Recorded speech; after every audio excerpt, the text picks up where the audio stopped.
Olá, boa noite. Começa agora o Jornal da Justiça desta quarta-feira, 30 de dezembro. Ministro Ricardo Lewandowski estende vigência de medidas sanitárias contra a Covid-19. Regras como a que permite autorização para a Anvisa liberar uso emergencial de vacinas e que governos locais decretem medidas de isolamento perderiam a validade nesta quinta-feira. Esse é um dos destaques de hoje. Você confere também. Supremo Tribunal Federal decide que pequena propriedade rural familiar não pode ser penhorada para pagamento de dívidas. Supremo invalida a norma do Rio Grande do Sul que definiu critério etário para ingresso no ensino fundamental, diferente das regras federais. Ministro Ricardo Lewandowski restabelece suspensão de despejos no Rio de Janeiro enquanto durar pandemia.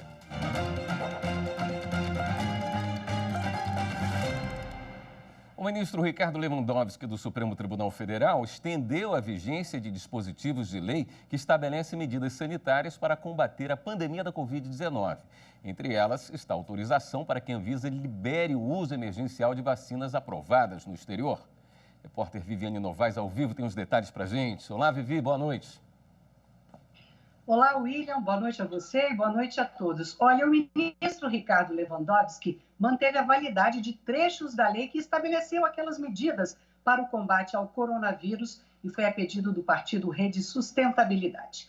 A lei entrou em vigor em fevereiro deste ano e tem a vigência condicionada ao decreto que reconheceu o estado de calamidade pública.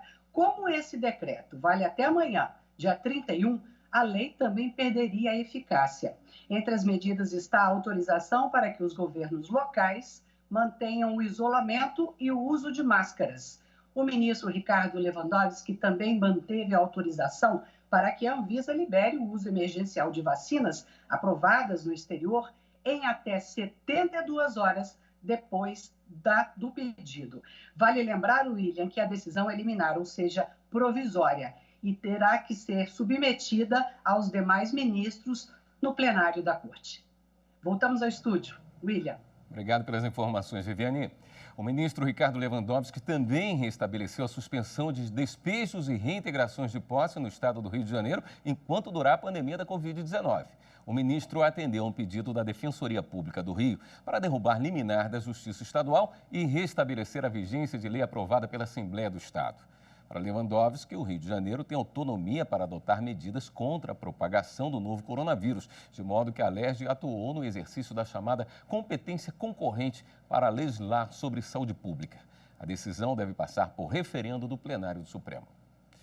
E em julgamento no plenário virtual, o STF decidiu que pequena propriedade rural familiar não pode ser penhorada para o pagamento de dívidas.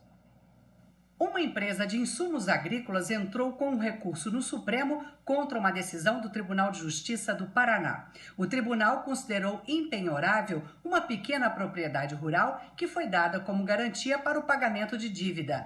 A empresa alegava que o imóvel não seria o único da família.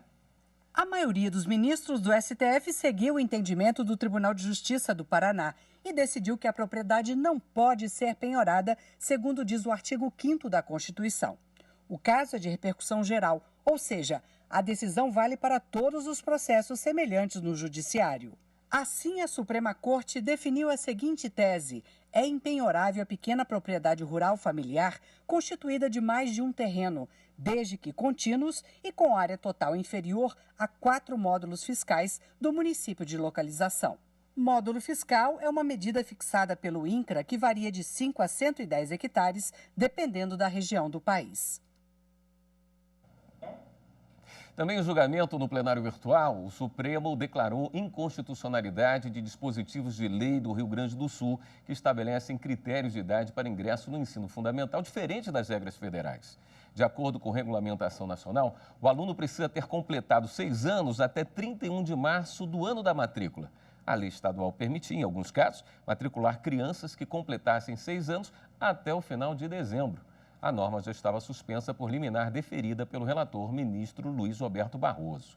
Ao confirmar essa decisão, a maioria do plenário seguiu o entendimento do relator de que a matéria deve ter tratamento uniforme em todo o país e que admitir que os estados disponham de maneira diferente pode colocar em risco a estrutura da Política Nacional de Educação. E veja a seguir, Superior Tribunal de Justiça suspende desobstrução de áreas de bairros de Brasília até que o Ministério Público e Governo do Distrito Federal cheguem a um acordo sobre a questão. Em instantes.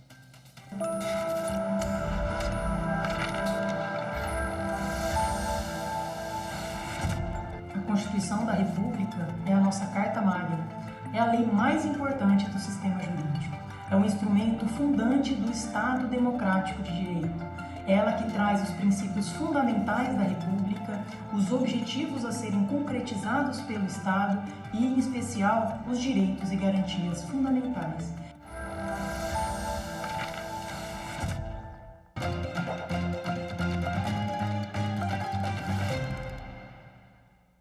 O ministro do Superior Tribunal de Justiça, Sérgio Cuquina, suspendeu desobstrução de passagens em bairros nobres de Brasília até que o governo local e o Ministério Público cheguem a um acordo. As áreas que devem ser desobstruídas estão localizadas nos fundos dos conjuntos residenciais das quadras do Lago Sul e Lago Norte, que foram ocupadas por particulares. Segundo o Ministério Público do Distrito Federal, esses locais são bens públicos de uso comum do povo e devem ser destinados à passagem dos cidadãos e à infraestrutura urbana. A Justiça acolheu a tese. No STJ, o pedido da abertura das servidões de passagem das vias foi mantido. O GDF pediu, então, uma audiência de conciliação com o Ministério Público, que foi moderada pelo ministro relator Sérgio Cuquina. A audiência também contou com a participação de representantes do Conselho Comunitário do Lago Sul. Um dos temas controversos, segundo os participantes, é a forma como será feita a preservação ambiental no processo de desobstrução das áreas. Os representantes do Conselho sugeriram que o acesso se desse por dentro das unidades de conservação assim que elas estivessem preparadas adequadamente. No encontro, realizado de forma virtual, as partes concordaram em estabelecer um cronograma de reuniões de trabalho para buscar o acordo. Para isso, foi definido o prazo de 60 dias corridos, contados a partir de 7 de janeiro, data do início do ano forense.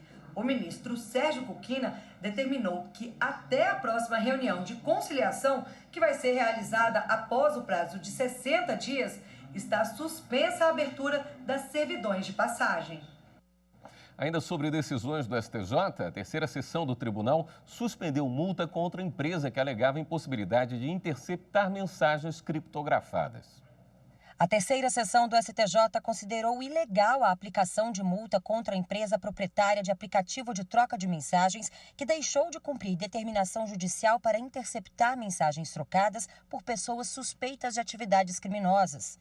A decisão foi durante a análise de recurso em que a empresa pediu a suspensão da multa imposta, alegando que aplica criptografia de ponta a ponta em seus serviços de comunicação, o que a impede de cumprir a ordem judicial. O Tribunal de Justiça de Rondônia entendeu que a empresa não comprovou a impossibilidade técnica e aplicou a multa.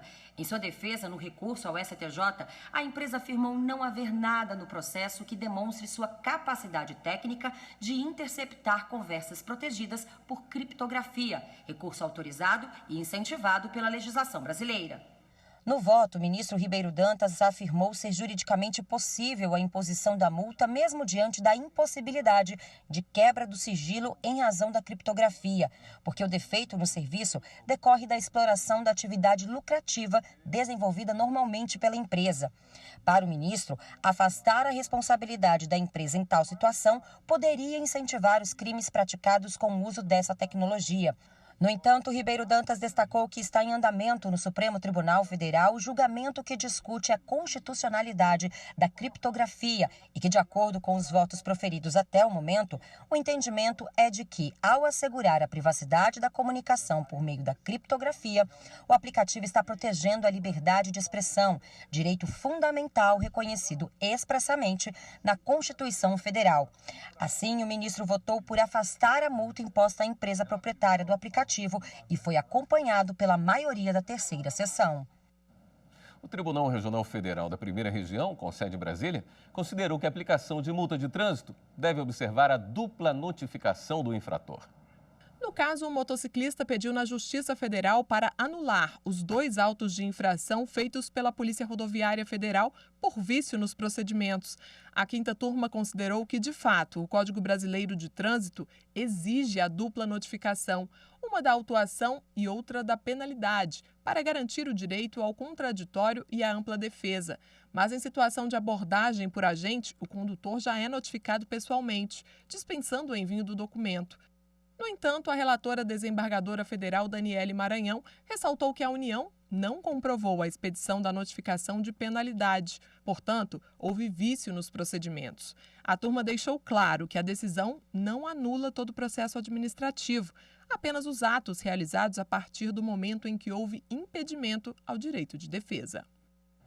No próximo bloco, você confere os julgamentos que foram destaque no Supremo na retrospectiva 2020 do Jornal da Justiça. Depois do intervalo.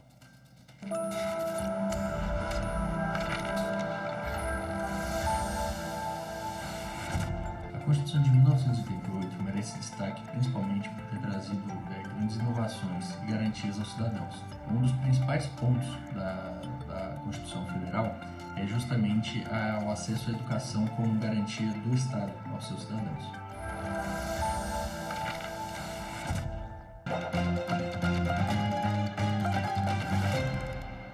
Você confere agora algumas das principais decisões do Supremo Tribunal Federal em 2020. Em setembro deste ano, o plenário do Supremo decidiu por maioria que o prazo de validade de concurso é a data limite para que o aprovado em cadastro reserva busque nomeação.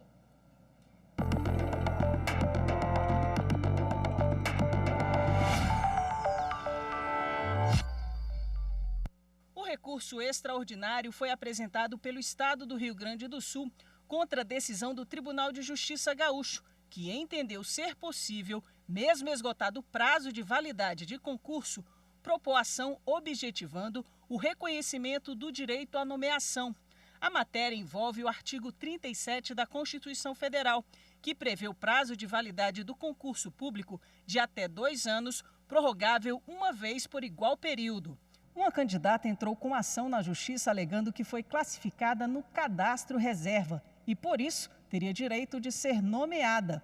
O RE é de relatoria do ministro Marco Aurélio, que deu provimento ao recurso extraordinário e, com esse entendimento, negou o pedido inicial formalizado pela candidata, fixando a seguinte tese: a nomeação deve ser buscada judicialmente dentro do prazo de validade previsto no edital do concurso. O plenário retomou o julgamento do RE com o voto do ministro Edson Fachin, que deu provimento ao recurso, mas teve um entendimento diferente do relator na formulação da tese.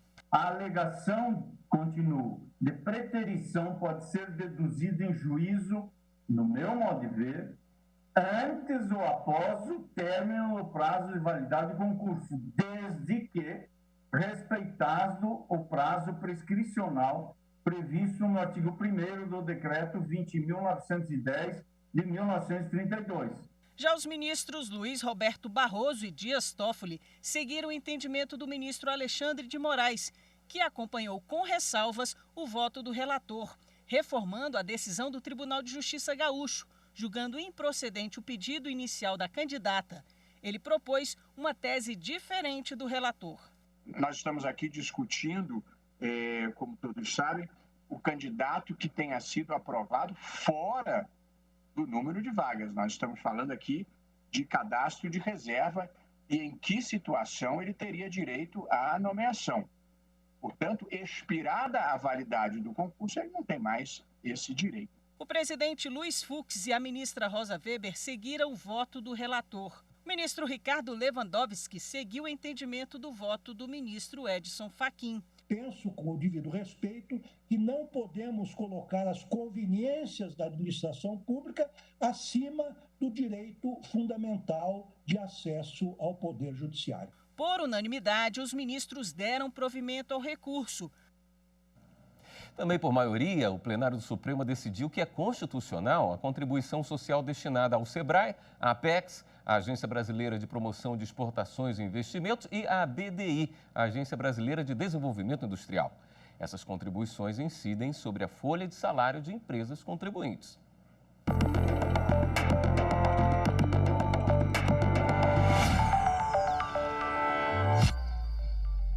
ministros retomaram o julgamento do recurso extraordinário sobre a exigibilidade da contribuição destinada ao SEBRAE, à Agência Brasileira de Promoção de Exportações e Investimentos e à Agência Brasileira de Desenvolvimento Industrial. A relatora, ministra Rosa Weber, votou pelo provimento do recurso para afastar a exigência da contribuição social sobre a folha de salários de empresas contribuintes.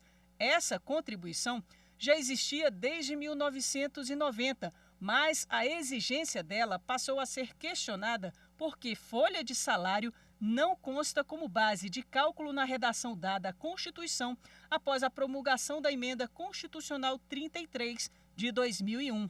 O primeiro a votar foi o ministro Alexandre de Moraes, que abriu divergência e negou o pedido da empresa para manter incidência das contribuições sobre a folha de pagamento. Esse desígnio constitucional de promoção do desenvolvimento das micro e pequenas empresas já foi reconhecido como a finalidade constitucional do artigo 149, parágrafo 2º, inciso 3º, pelo plenário da Corte, em julgamento da ADI 4033, de relatoria do eminente ministro Joaquim Barbosa, em 2001. Mesmo entendimento teve o ministro Dias Toffoli. São constitucionais as contribuições de intervenção no domínio econômico destinadas ao SEBRAE, à Apex e à ABDI, inclusive após o advento da Emenda Constitucional número 33/2001. Já o ministro Edson Fachin votou com a relatora no sentido de dar provimento ao recurso e entender que as contribuições não seriam mais devidas após a Emenda 33 de 2001.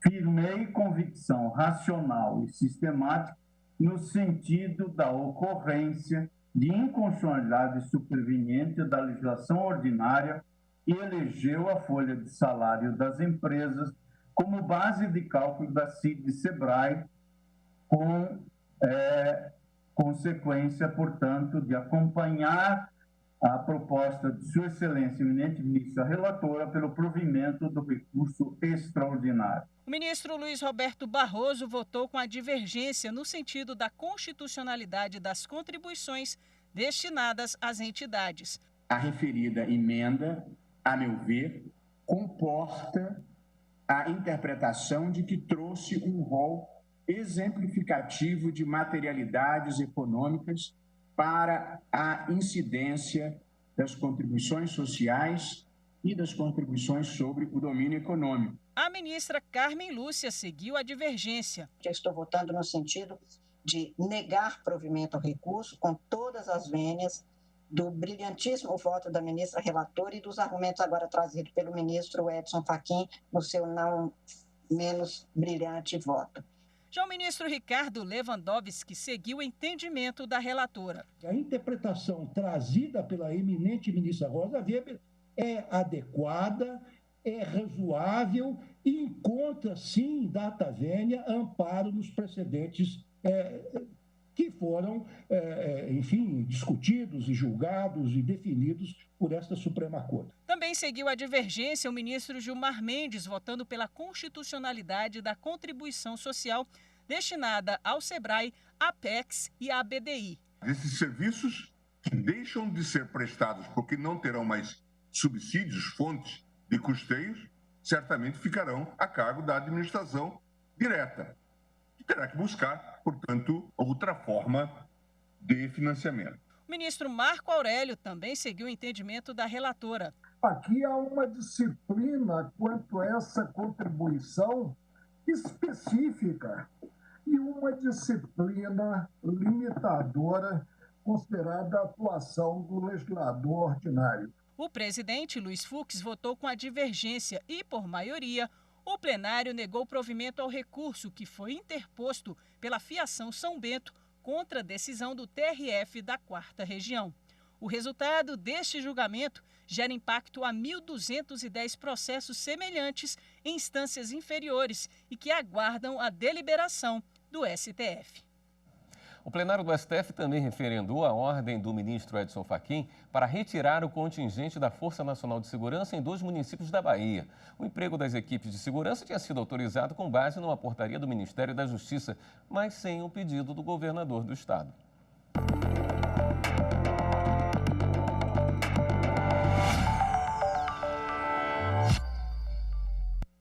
processo analisado pelo plenário foi uma medida cautelar deferida pelo ministro Edson Fachin, que determinou à União a retirada de todo o contingente da Força Nacional de Segurança Pública dos municípios de Prado e Mucuri, na Bahia, no prazo de 48 horas. A determinação foi feita no âmbito da ação civil originária, ajuizada pelo Estado da Bahia contra a portaria do Ministério da Justiça, que autorizou o emprego do efetivo na região entre os dias 3 de setembro e 2 de outubro.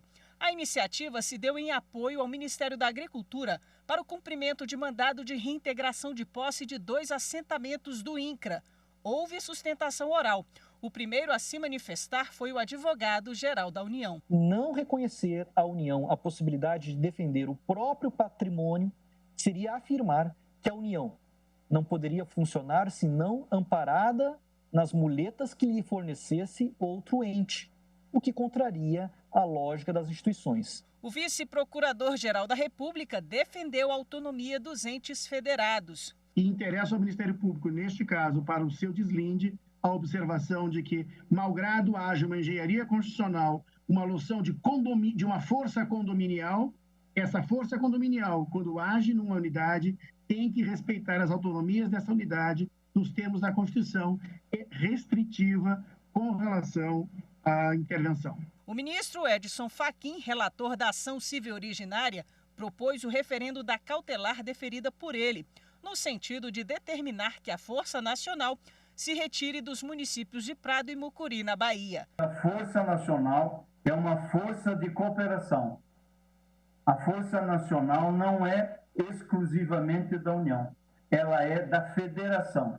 E a União certamente sabe, como do escorreito trabalho e elogiadíssimo trabalho dos integrantes da Advocacia Geral da União, sabe que o caminho da defesa do patrimônio é o caminho do Poder Judiciário e não de um outro ente da Federação.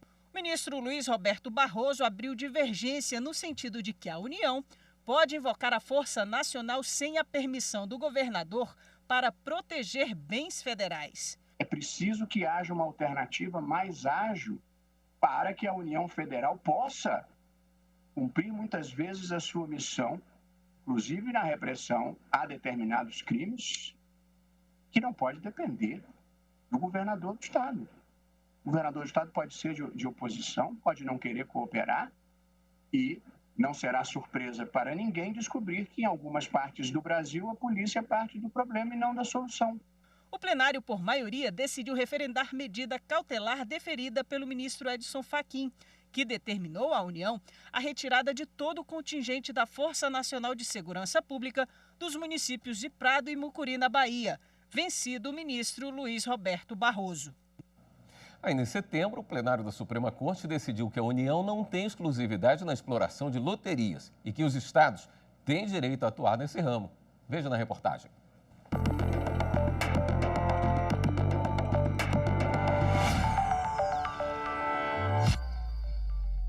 Há tempos que as loterias não servem apenas para fazer aquela fezinha.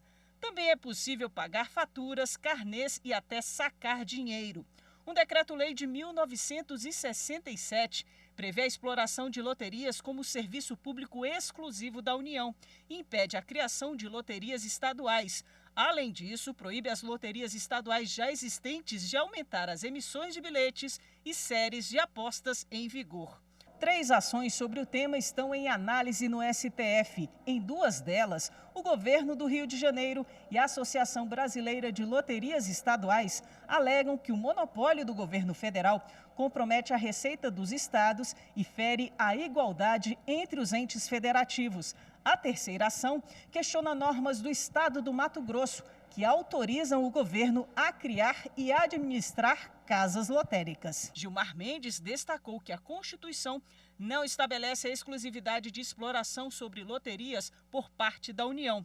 Com isso, os dispositivos do Decreto-Lei de 1967 não foram recepcionados pela Constituição Federal. Os artigos 1º e 32 do Decreto-Lei 204 de 67, ao estabelecerem a exclusividade da União sobre a prestação dos serviços de loteria, não foram recepcionados pela Constituição Federal de 88 pois colidem frontalmente com o artigo 25, parágrafo 1º da Constituição, ao esvaziarem a competência constitucional subsidiária dos Estados-membros para a prestação de serviços públicos que não foram expressamente reservados pelo texto constitucional à exploração pela União.